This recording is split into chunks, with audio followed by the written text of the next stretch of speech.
ایک لکھنے والا جو ہے وہ مختلف انسانی کرداروں کی نفسیات سے کما حقہ واقف ہوتا ہے، اور پھر وہ ان کرداروں کی نفسیات کو اتنی مہارت کے ساتھ اپنے ناول میں، اپنی شارٹ سٹوریز میں، اپنی پروز میں لے کر آتا ہے، فکشن ہو یا نان فکشن ہو، تو اس میں وہ دلچسپی کے ایلیمنٹس بھی پیدا کرتا ہے۔ دلچسپی کس کے لیے؟ ریڈر کے لیے دلچسپی۔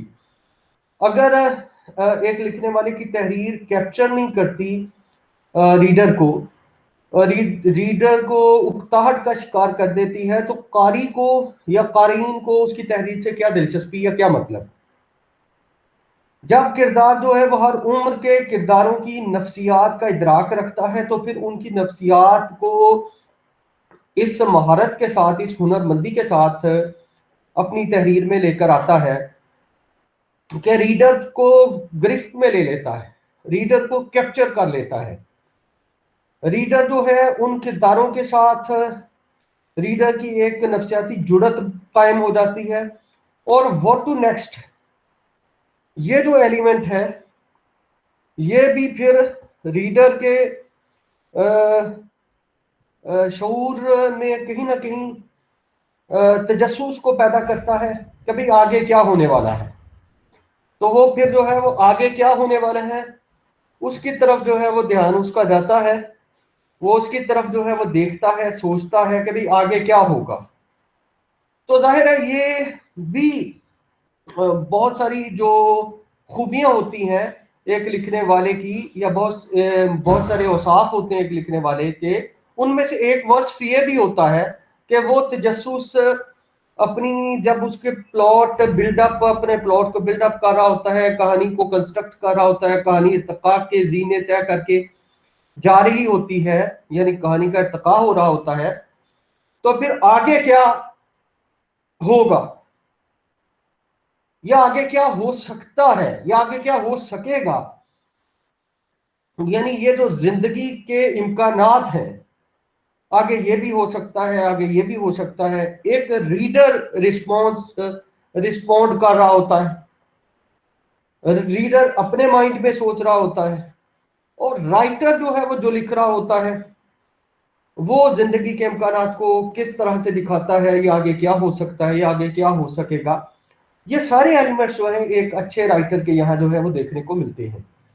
لیکن ظاہر ہے لکھنے والے کے پاس جو بڑا ٹول ہوتا ہے وہ علم بیان کا ٹول ہوتا ہے، علم بدیع کا ٹول ہوتا ہے، زبان و بیان کا ٹول ہوتا ہے۔ پھر وہ علم بیان کی جب بات ہے تو وہ تشبیہ کیسے لاتا ہے، استعارات کیسے لاتا ہے، کیا وہ نیچر سے استعارات لے کر آتا ہے یا تشبیہات لے کر آتا ہے۔ وہ مجاز مرسل کا استعمال، یعنی جز بول کر کل مراد لینا اور کل بول کر جز مراد لینا، وہ کرتا ہے، مجاز مرسل کا استعمال کرتا ہے، استعارات کا استعمال کرتا ہے، تشبیہات کا استعمال کرتا ہے۔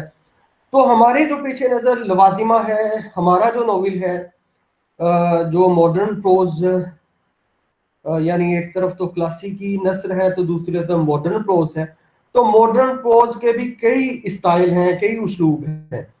تو ان کئی ایک اسالین میں سے ایک اسلوب یہ بھی ہے کہ رائٹر کے back of the mind, writer جس سماج میں پلا بڑھا، جہاں اس کے شعور کی، اس کی سینسیبلٹی کی ڈیولپمنٹ ہوئی، وہاں جو ہے وہ پنجاب کا لینڈ اسکیپ ہے، پنجاب کی لائف ہے، پنجاب کے گاؤں ہیں، پنجاب کے گاؤں کے لوگوں کے گاؤں دیہاتوں کے لوگ ہیں، اور ان کی زندگی کے سارے ایلیمنٹس ہیں۔ وہاں کھیتی باڑی بھی ہے، وہاں کھیت بھی ہیں، وہاں نہریں بھی ہیں، نہروں پر جو ہے کپڑے دھونے کے لیے جاتی ہوئی عورتیں بھی ہیں۔ گاؤں ہے تو گاؤں کے اندر جو ہے وہ گندم کی پسائی والی چکی بھی ہے، دکان بھی ہے، تو دکان کے آگے جو ہے وہ ایک چبوترا بھی ہے، اور اس چبوترے پر جو ہے گاؤں کے بزرگ بھی جو ہے اکٹھے مل بیٹھ کر بیٹھتے ہیں، اور گاؤں کی سیاست پر بات ہوتی ہے، گاؤں کی رہتل پر بات ہوتی ہے، گاؤں کی روایات پر بات ہوتی ہے، گاؤں کی ویلیوز پر بات ہوتی ہے۔ تو मतलब जो है वो फिर तोह लगाने वाले गांव के अंदर किरदार भी होते हैं, क्योंकि गांव जो है वो एक समझ लीजिए कि उसमें साल हा साल से जो है मुख्तलिफ लोग जो है वो इकट्ठे रह रहे होते हैं, तो उनको एक दूसरे के बारे में तो लगाने का भी एलिमेंट उनके बैक ऑफ द माइंड होता है कि भाई क्या हो रहा है हमारे राउंड अबाउट, जो है वो किस तरह की लाइफ जो है वो चल रही है, कोई क्या कर रहा है, वगैरह वगैरह ना।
अच्छा जी, तो असल में लिखने वाला जो है वो जिंदगी ही को एक्सप्रेस कर रहा होता है, मुख्तलिफ किरदारों की नफ्सियात को एक्सप्रेस कर रहा होता है।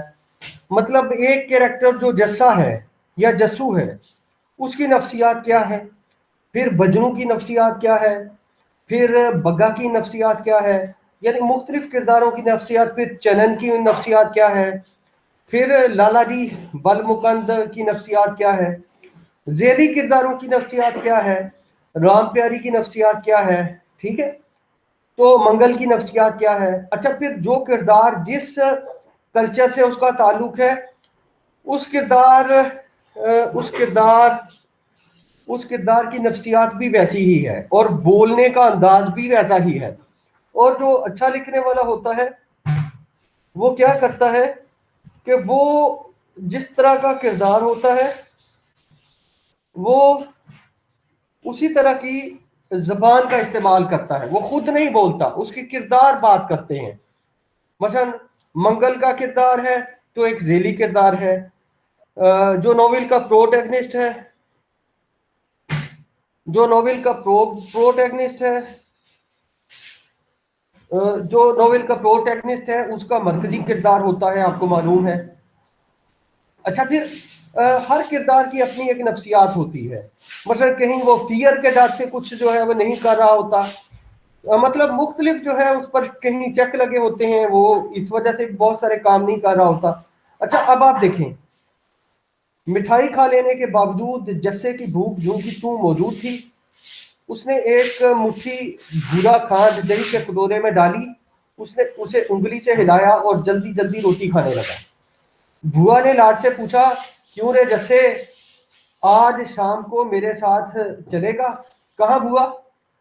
अब ये मुकालमे आ रहे हैं और मुकालमों की जबान जो है वो बिल्कुल जिस किरदार जो किरदार है उस कैरेक्टर के मुताबिक उसकी जबान है। मक्खन सिंह के लड़के की शादी होने वाली है।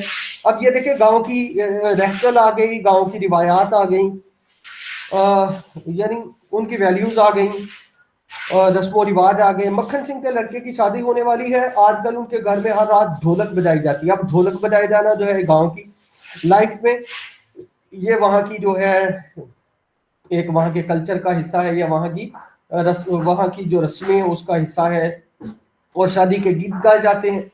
मैं वहाँ क्या करूंगा? अब जैसा अपनी बुआ से पूछता है, मैं वहाँ क्या करूंगा?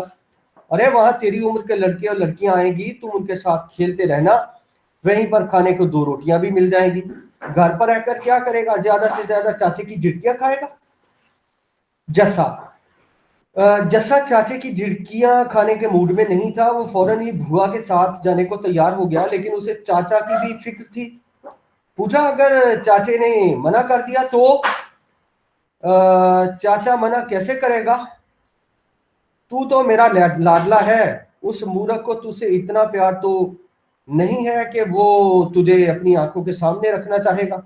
अब जाहिर है पहली ही जब दफा आता है, कौन आता है, जब जस्सा जो है, जस्सू जो है उसको छोड़कर जो है उसके घर में छोड़कर जो है उसका गांव का एक बंदा जो है वो आता है। तो होता क्या है, होता ये है कि पहली ही मुलाकात, जब पहली ही इंटरेक्शन होता है जस्सा का अपने चचा के साथ, तो चचा जो है वो खूब पिटाई कर देता है। अब पिटाई का भी डर है, और दो एक बार जो है पिटाई हो चुकी है और बहुत बुरी तरह उसको पीटा जा चुका है। तो अब ये इससे जो है वो एक उसके बैक ऑफ द माइंड जो है वो फियर पैदा हुआ है, खौफ पैदा हुआ है, और चचा के पिटाई का उसे जो है वो डर भी है, जब उसने उसको बहुत बुरी तरह पीटा था। तो इस चीज का जो है उसके बैक ऑफ द माइंड जो है एक खौफ है, एक डर है। अब क्या है कि उसको ये है कि भाई मैं अगर बुआ के साथ जाऊंगा तो बाद में पता नहीं मतलब जो है वो चचा को गुस्सा ना आ जाए। अच्छा, साथ ही जो है वो इस मूड में भी था कि बुआ जो कह रही है चले। अच्छा, अब क्या है कि वो बड़ी है, बजनू जो है वो बग्गा सिंह की बड़ी बहन है, तो वो साथ जो है वो अपने भाई को जो है वो मतलब मूर्ख का लफ्ज अपने भाई के लिए इस्तेमाल कर रही है। अच्छा जी, शायद बजनू को अपने भाई से नफरत हो रही थी, वो अपनी जिंदगी की तन्हाई को भुलाने के लिए जस्सू को बेटे की तरह प्यार करने लगी थी। और अब ये एलिमेंट ये भी है कि वो पहले ही राइटर ने दिखा दिया कि भाई वो जो बजनू है वो उसका उसके उसके हस्बैंड की डेथ हो चुकी है, उसके खामद की डेथ हो चुकी है, और उसकी औलाद है नहीं है, और वो अब जो है वो अपने भाई के पास रह रही है, बग्गा सिंह के पास। और बग्गा सिंह को विरासत में बड़ी बड़ी जमीनें आई हैं, और उसके पास जो है वो मुतमव्वल है, मालदार है, उसके पास जो है वो मतलब काफी दौलत की रेल पेल है। लेकिन आज उसे महसूस हुआ कि उसके भाई ने जस्सू को अपना राजदा बना लिया था। अब ये जो हसद का एलिमेंट है, नफसियाती तौर पर जो है वो कहीं ना कहीं बैक ऑफ द माइंड होता है, तो ये भी अब भजनू के बैक ऑफ द माइंड था। तो इसको जो है वो राइटर ने शायद के लफ्ज के जरिए जो है इस बात को यहाँ जो है वो एक्सप्रेस किया कि शायद भजनू को अपने भाई से नफरत हो रही थी, यानी यह यकीनी सिचुएशन नहीं है, यानी यहाँ भजनू को अपने भाई से नफरत हो रही थी, वो अपनी जिंदगी की तन्हाई को भुलाने के लिए जस्सू को बेटे की तरह प्यार करने लगी थी। लेकिन आज उसे महसूस हुआ कि उसके लिए कि उसके भाई ने जस्सू को अपना राजदा बना लिया था। जब उसने जो है वो कहा था कि ये कमंडल लस्सी, ये मक्खन राम प्यारी के घर में दे आओ और चुपके से, और किसी को पता ना चले, वगैरह वगैरह। तो जस्सा बोला ठीक है बुआ, जैसा तुम कहोगी मैं वैसा ही करूंगा। बुआ खिल उठी और दूर से ही भतीजे की बलाएं लेते हुए बोली, ये होली ये होली ना ये होली ना कायदे की बात। अब ये होली ना कायदे की बात, ये हिंदी स्लैंग आ गया है। आखिर बेटा किसका है। जब वह दिन में बग्गा सिंह भोजन करने आया, खाना खाने आया, भोजन करने आया, ये हिंदी का स्लैंग आ गया। तो भजनू ने कहा तुम्हारे लिए रात को रोटी पका कर रख जाऊंगी, निकाल कर खा लेना। बग्गे के माथे पर इतने बल पड़ गए कि लगता था जैसे उसके माथे में कई दरारें आ गई हैं। बोला, तुम शाम को कहाँ जा रही तुम शाम को कहाँ जा रही हो। मक्खन सिंह के लड़के की शादी है ना, आजकल उनके यहाँ गाना बजाना हो रहा है, वहीं जाऊंगी। अब ये वो रस्मों की तरफ इशारा आ गया जो गांव में शादी वादी होती है, तो फिर अच्छा जी, जाना जरूरी है क्या, तुम्हारा दिमाग तो नहीं चल गया, कल तुम्हारी शादी रचाऊंगी, सो मुझे भी तो सबको बुलाना पड़ेगा, वरना यहाँ गीत कौन गाएगा। सुनसान आंगन को देखकर लोग कहेंगे कि अजीब शादी है, ना ढोलक ना ब्याह के गीत। बग्गे का मुंह बंद हो गया। अब ये देखें, ये साइकोलॉजिकली जो है उसने और लॉजिकली जो है उसने अपने भाई को जो है मुतमिन किया है। उसका मतलब उसको इस तरह से कि अब लाजवाब कर दिया है। बग्गे का मुंह बंद हो गया। लगे हाथ बजनू ने बता दिया जस्सू भी मेरे साथ जाएगा। बग्गे ने अपना मुंह भेज कर और भी बंद कर लिया। अब उसको जाहिर अच्छा नहीं लगा। वो जानता था कि बजनू जो कह रही थी सो करके रहेगी, और उसकी बड़ी बहन थी, उसको पता था कि ये होकर ही रहेगा। यूं भी उसे जस्सू की शक्ल इतनी प्यारी नहीं लगती थी कि वो उसे बजनू के साथ जाने से रोक देता। अब ये भी एक नफ्सियाती जो है वो बात है। अच्छा, शाम को बजनू ने जस्सू से कहा, लो बेटा आप तैयार हो जाओ। तैयार हो जाने वाली ये बात जस्से की समझ में नहीं आई। शादी वाले घर में जाने के लिए घोड़े पर काठी कसने की कोई जरूरत नहीं थी। अब जाहिर है उसको क्या पता था कि क्या रस्में होती हैं और क्या ये सारा सिलसिला है।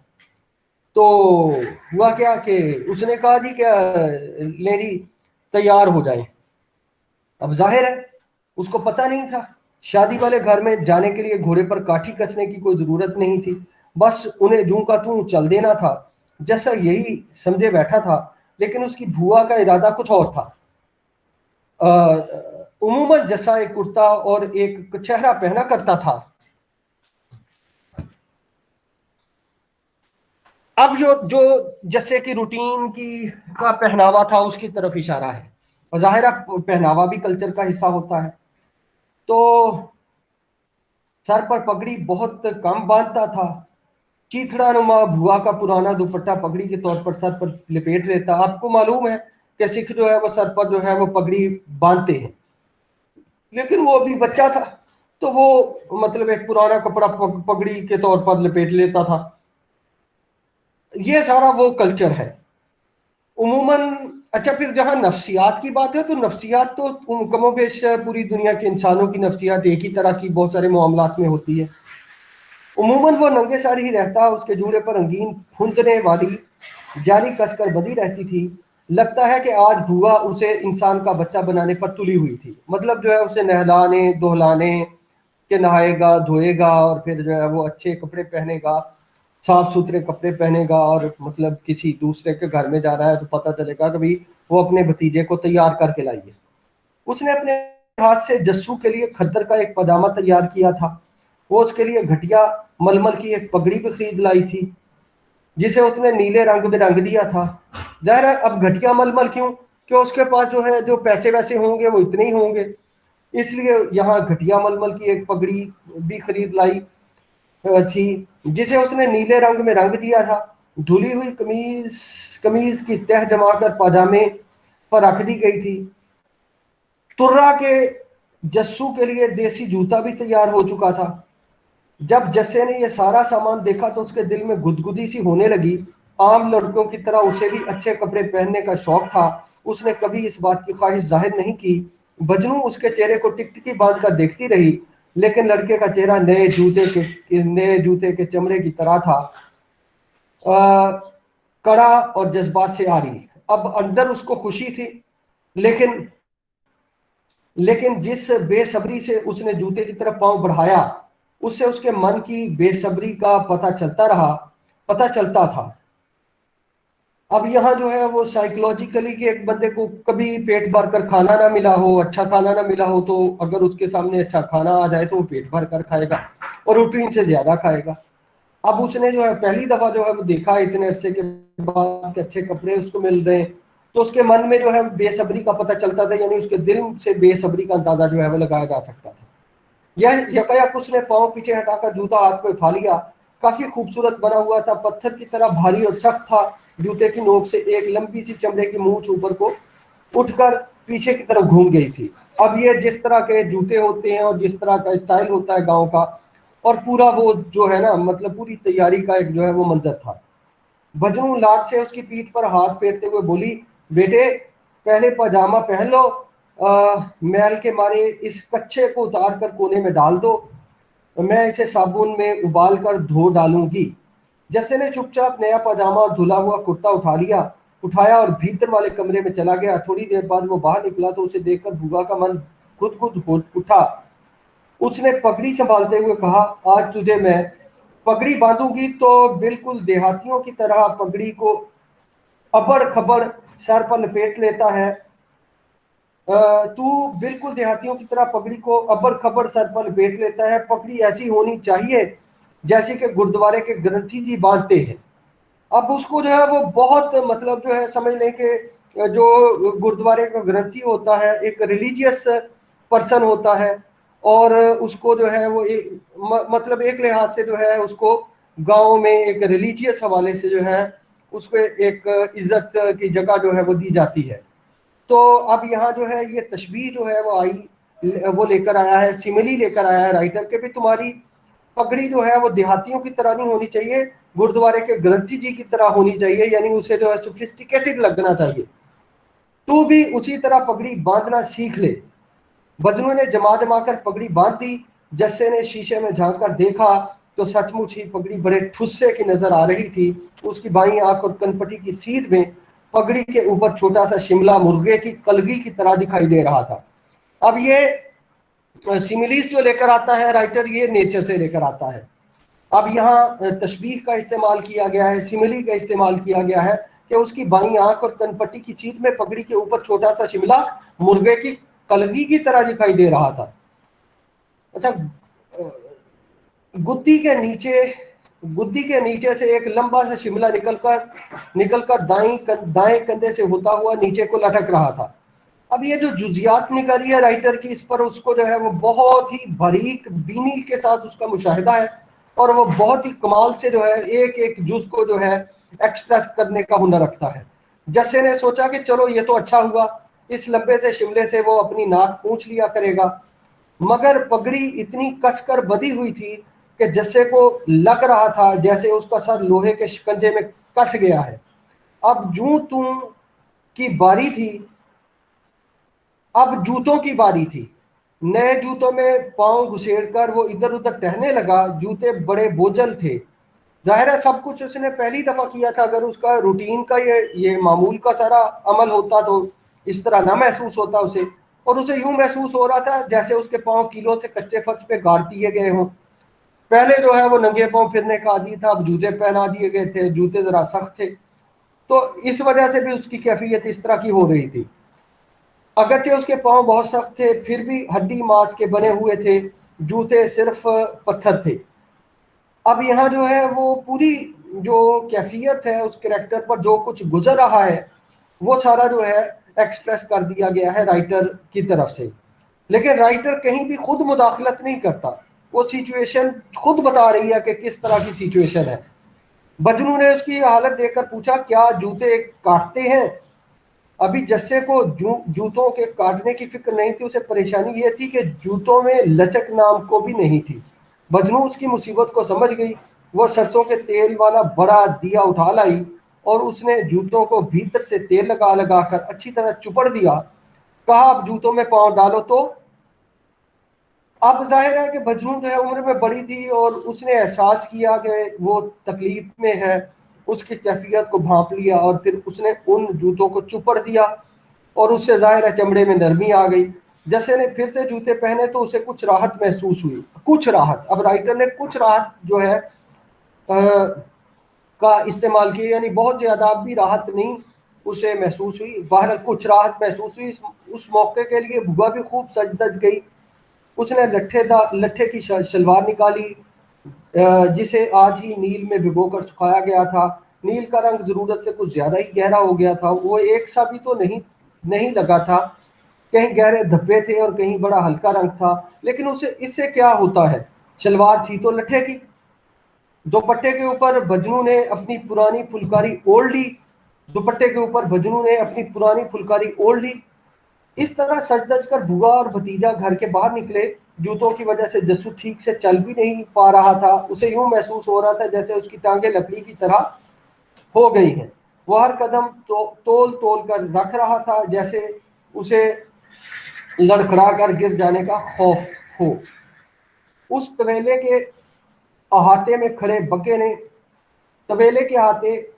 بگے نے اسے اس انداز سے چلتے دیکھا تو اس کی ناک سے بل ڈاگ کے غرانے کی سی آواز نکلی اور وہ دھیرے بولا، حرام زادہ کہیں کا. اب یہاں ظاہر کریکٹر کی جیسی زبان ہے، کریکٹر کے اندر جو چل رہا ہے رائٹر نے اس کو دکھایا ہے. یعنی بگا سنگھ کے مائنڈ میں جو تھا اس کو جو ہے وہ یہاں ایکسپریس کیا ہے رائٹر نے. بیاہ والے گھر میں ابھی ڈھولک بجنی شروع نہیں ہوئی تھی. اصل میں تو ابھی عورتوں کے اکٹھے ہونے کا وقت ہی نہیں ہوا تھا. مکھن سنگھ کی پتنی سے بجنوں کی کچھ زیادہ ہی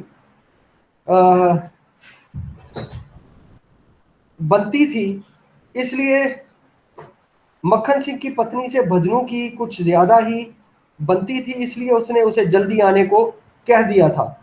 अब मक्खन सिंह जो है वो बग्गा सिंह के तबेले में आता है, उठता है, बैठता है, ये वो मक्खन सिंह एक कैरेक्टर है।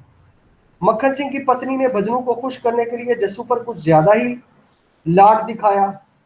मक्खन सिंह की पत्नी ने भजनू को खुश करने के लिए मक्खन सिंह की पत्नी को भजनू मक्खन सिंह की पत्नी ने भजनू को खुश करने के लिए जस्सू पर कुछ ज्यादा ही लाड दिखाया।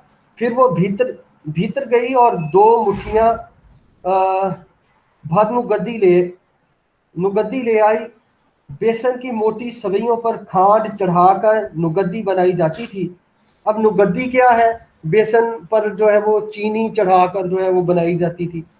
ये भी राइटर हर चीज अगर किसी चीज का जिक्र करता है तो फिर लॉजिकली आगे जाकर जो है उसको उसकी तफसील भी बयान कर देता है। ये उसके बयानिया का एक जो है वस्फ है। जस्सा झोली में नुगद्दी डलवाकर अपना कुर्ता खराब नहीं करना चाहता था। उसने दोनों हाथ मिलाकर सारी नुगद्दी ले ली। अब मसला यह था कि उसे खाए कैसे। बुआ ने यह हालत देखी तो झट से मिट्टी की हांडी का ढक्कन उसकी तरफ बढ़ा दिया। जस्से ने इत्मीनान की सांस ली। वो बड़ी तेज रफ्तारी से नुगद्दी खाने लगा। चलिए जी, तो यहाँ जो है वो उस कैरेक्टर के खाने के स्टाइल को भी जो है वो इलेबोरेट कर दिया गया है। ऐसा करते वक्त उसके जबड़े किसी औजार की तरह बराबर हिलते जा रहे थे। वो इतने जोर शोर से मुंह हिला रहा था जैसे वहां वो नुगद्दी खाने के मकसद से ही आया था। भजनू और मक्खन सिंह की पत्नी और बेटियों ने मिलकर मंसूबा बनाया कि जब गाने वाली लड़कियां और औरतें आए तो उन्हें कहाँ बिठाया जाए। आखिर फैसला हुआ कि पसार में, पसार बरामदे को कहते हैं। ये जाहिर है ये राइटर ने इस्तेमाल किया है और ये लफ्ज़ जो है वो यकीनन पंजाबी ही का होगा। पसार में ही फर्श पर खेस बिछा दिए गए। खेस भी पंजाबी का लफ्ज़ है। चुनाचे देखते ही देखते फर्श पर अलग अलग रंगों के खेस बिछ गए। भीतर के कमरे में खूंटे पर ढोलक लटक रही थी जिस पर मनो धूल जमी हुई थी। मक्खन सिंह की एक लड़की खूंटे से ढोलक उतार लाई और एक बोरी के टुकड़े से उसे घिस घिस कर साफ करने लगी। ढोलक बिल्कुल ढीली पड़ी हुई थी। दोनों तरफ के चमड़े आपस में सुतली की रस्सी के जरिए बंधे हुए थे, लेकिन अभी उन्हें कसने की जरूरत थी।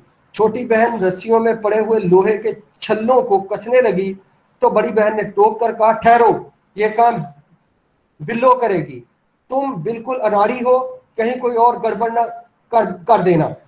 छोटी को यकायकी एक बात याद आई तो बोली, ढोलक के लिए रोड़े की भी तो जरूरत होगी। अब ये सारी लफ्सियात जो है ये बता रही हैं कि इनका ताल्लुक जो है जाहिर है मतलब एक हुनर से है और साथ जो है वो शादी ब्याह की रस्मों से है और वगैरह वगैरह। ये तो बहुत ही अहम बात थी। बड़ी बहन बोली, हाँ हाँ, जा कहीं से अच्छा सा रोड़ा ढूंढ ला। रोड़ा ना मिले तो ठीकरी ही ले आना। तो छोटी बहन शलवार फड़फड़ाती पसार के बाहर निकल गई और थोड़ी देर बाद सुंदर सा रोड़ा ले आई। बड़ी बहन ने रोड़ा धोकर और कपड़े से पोंछकर ढोलक के पास रख दिया। धीरे धीरे औरतें जमा होने लगीं। कुछ लड़कियां भी आ गईं। आपस में हंसी ठिठोल और बातें होने लगीं। एक औरत को ख्याल आया तो बोली, अब तो ढोलक पर थाप पड़नी चाहिए। अच्छा, ये सारा जो है जाहिर है वो जो शादी ब्याह के मौके पर जो रस्में होती हैं गाँव में, ये सारा उस रस्म का जाहिर है ये रस्में जो है वो सदियों से जो है वो मुख्तलिफ जो समाज होते हैं, मुआशरे होते हैं, उनमें जो रस्में होती हैं वो सदियों से जो है उनकी ट्रांसमिशन हो रही होती है। तो ये जिस रस्म की तरफ इशारा है, जाहिर है ये रस्म जो है पंजाब की ज़िंदगी से इसका जो है वो बराह रास्त ताल्लुक है। तो राइटर ने जो है वो इस रस्म को जो है उसी तनाजुर में, उसी सियाको सबाक में और उसी पर्सपेक्टिव में जो है वो इस्तेमाल किया है।